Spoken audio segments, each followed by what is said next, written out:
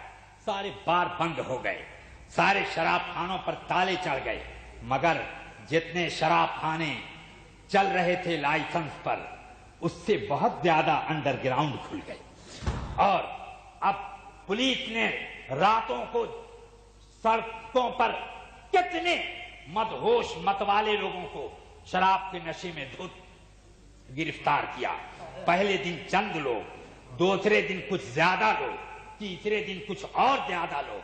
اب جیل خانے بھرنے شروع ہو گئے اور جیل کے اندر جگہ باقی نہ رہ سکے، تو اب پھر آوازیں گونجی قانون ساز اسمبلی کے اندر کہ یہ تو اس طرح سے ہم اپنی قوم کے اوپر کنٹرول نہ کر پائیں گے۔ سارے شراب خانے بند کرنے کے باوجود بھی یہ شراب کیسے لوگوں کو مل جاتی ہے، یہ کیسے لوگ پی رہے ہیں؟ ایسا معلوم ہوتا ہے کہ شراب پر ہم تو پابندی لگا سکتے ہیں، مگر ہماری قوم شراب پینے کی پابندی قبول کرنے کو تیار نہیں ہے، اور ہم قوم کے نمائندے ہیں، اس لیے ہم اب اس پابندی کو اٹھاتے ہیں۔ جتنے لائسنس ضبط کیے گئے تھے سب واپس کر دیے جائیں، سب ان لوگوں کو دے دیے جائیں، سارے بار کھول دیے جائیں، شرابیوں کو کھلی اجازت دے دی جائے کہ جس کو جی میں آئے وہ شراب پیے۔ ذرا سوچئے کہ آپ نے قانون بنایا اور قانون توڑا۔ کیوں قانون بنایا؟ کیوں قانون توڑا؟ قانون بنایا تھا اس لیے کہ قوم کا عقلی مفاد اسی میں ہے، اور قانون توڑا کس لیے آپ نے؟ اسی قانون کو منسوخ کیا کس لیے؟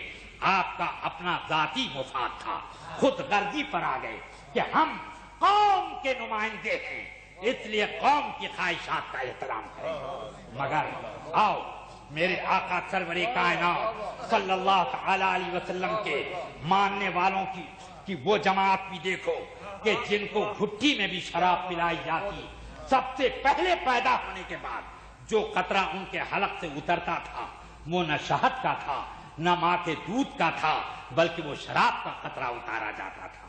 بولو اب وہ لوگ کتنے عادی تھے شراب پینے کے؟ وہ لوگ وہ تھے کہ نماز بھی کے وقت میں بھی شراب پی لیتے تھے، مگر بعد میں ان کو روکا گیا تو رک گئے۔ وہ لوگ اپنی فرحت و تفریح کے موقع پر کھانے پینے کے بعد بھی وہ شراب پی لیا کرتے تھے۔ مگر آؤ میں آپ کو بخاری کی ایک حدیث سناؤں۔ سیدنا انس بن مالک رضی اللہ تعالی عنہ فرماتے ہیں کہ ایک روز حضرت ابو طلحہ کے دوستوں کا جمگھٹا ہمارے گھر لگا ہوا تھا۔ ابو طلحہ نے مجھے حکم دیا کہ جام و مینا لو اور سب کو جام پلاتے جاؤ۔ شراب کے جام میں پیش کرتا گیا۔ اتنے میں گھر کے باہر گلی میں کوئی آواز سنائی دی۔ ابو طلحہ نے مجھ سے کہا کہ اے انس ذرا باہر جا، دیکھ یہ کیسا اعلان ہو رہا ہے۔ وہ باہر سے فوراً پلٹ کر آئے۔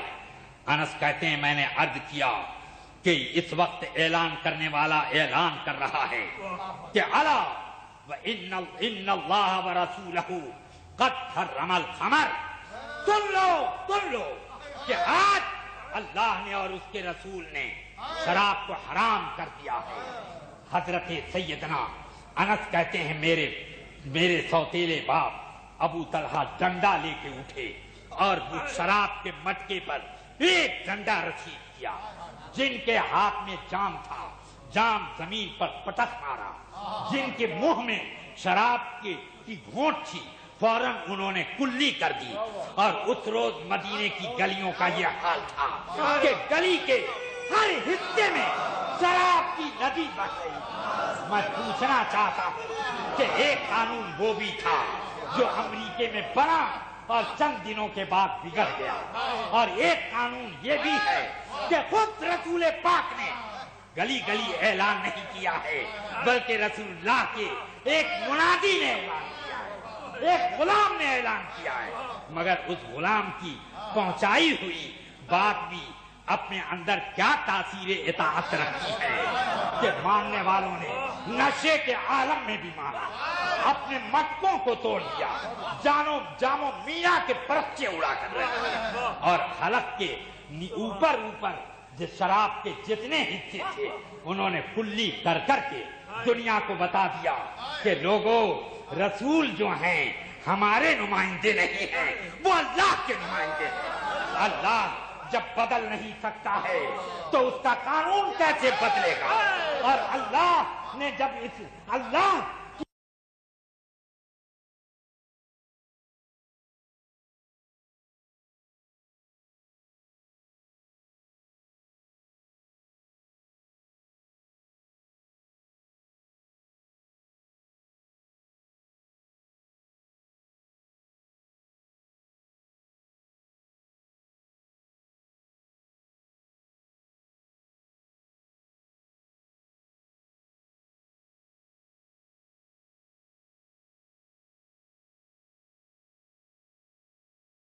مرضی جب بدلی نہیں جاتی ہے تو پھر اس کا رسول اپنا قانون کیسے بدل دے گا؟ وہ تو اللہ کا نمائندہ ہے، تم قوم کے نمائندے ہو، اس لیے تمہاری قومیں بدلیں گی تو تمہارا نظام بھی بدلے گا، تمہاری ذہنیت بھی بدلے گی، تم خود اپنے ضمیر کے خلاف بولو گے، مگر جو خدا کا نمائندہ ہوگا، جو خدا کا نقیب ہوگا، جو خدا کا نائب ہوگا، جو خدا کا خلیفہ ہوگا، اس کے بتائے ہوئے قانون میں کبھی تغیر نہ آئے گا اور وہ تاثیر سے کبھی خالی نہ ہوگا۔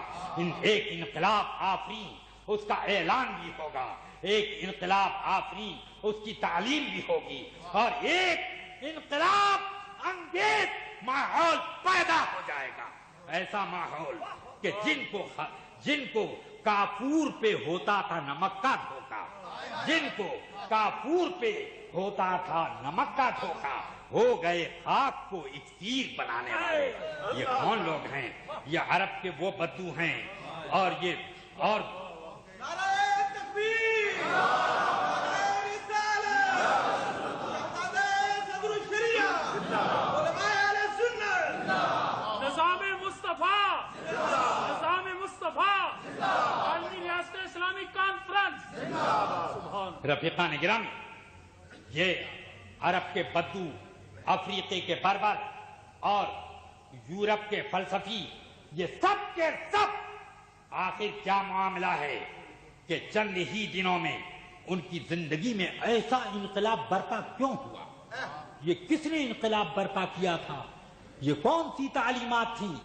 انسان کے ضمیر کو للکارتا ہے اسلام، یہ کانوں سے نہیں متعلق ہے، یہ دل سے متعلق ہے۔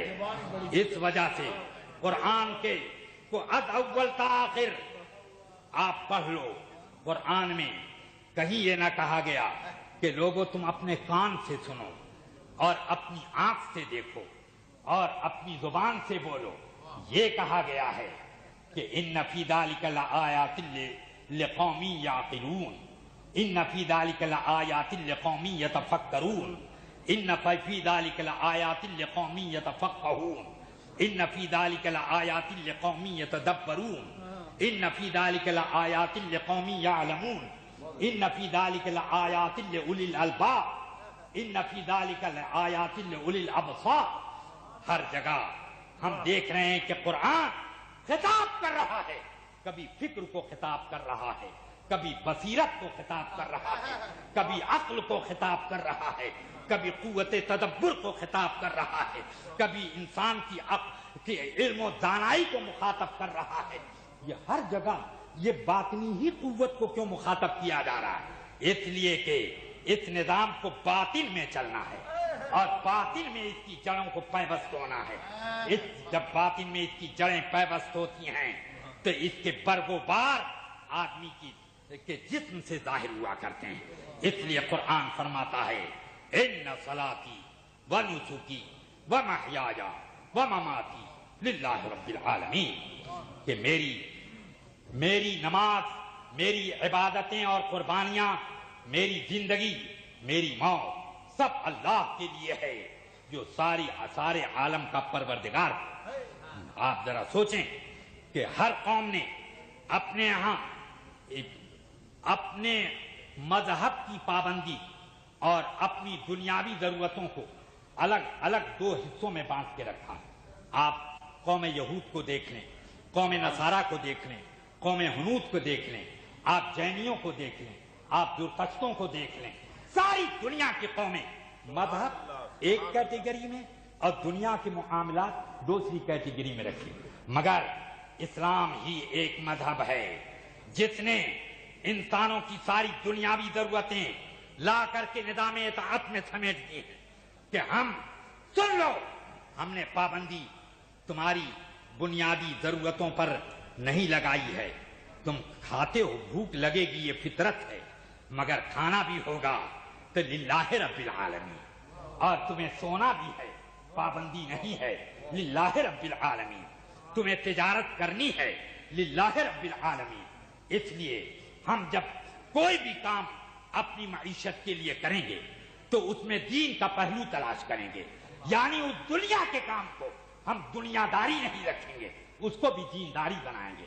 تجارت کریں گے تو حلال و حرام کا زاویہ کھینچ کر کے ہم دونوں کی کا تفرقہ کر کے جب کھائیں گے پیئیں گے، زراعت کریں گے، مکان بنائیں گے، دوستانہ کریں گے، دشمنی کریں گے، جنگ کریں گے، صلح کریں گے، ہر معاملے میں ہمارے ساتھ ایک معاملہ ہوگا، ان صلاتی و نسکی و محیای و مماتی للہ رب العالمین۔ ہم ہوئے، تم ہوئے، یا آسیے میں خار ہوئے، ہم ہوئے، تم ہوئے، یا آسیے میں خار ہوئے، بک گئے روزے عدل پیر خرابات کے ہاتھ، بک گئے روزے عدل پیر خرابات کے ہاتھ، اور جب بکے تو پھر ایسا اثر کہ دنیا نے عزتوں کے خطبے پڑھے اور ہمارے گن گائے، اور یہ حال ہوا کہ سرکار آسی یہ کہنے پر مجبور نظر آئے کہ جب تک بکا نہ تھا کوئی پوچھتا نہ تھا، جب تک بکا نہ تھا کوئی پوچھتا نہ تھا، اور تم نے خرید کر مجھے انمول کر دیا۔ وآخر دعوانا ان الحمدللہ رب العالمین۔ السلام علیکم ورحمۃ اللہ۔ حضرات، یہ تھے حضرت صدر الشریعہ کے نور نظر محدث کبیر شیخ الحدیث حضرت علامہ مفتی ضیاء المصطفیٰ صاحب قادری، جنہوں نے اپنے پرمغز عالمانہ محققانہ خطاب سے مجھے اور آپ کو نوازا۔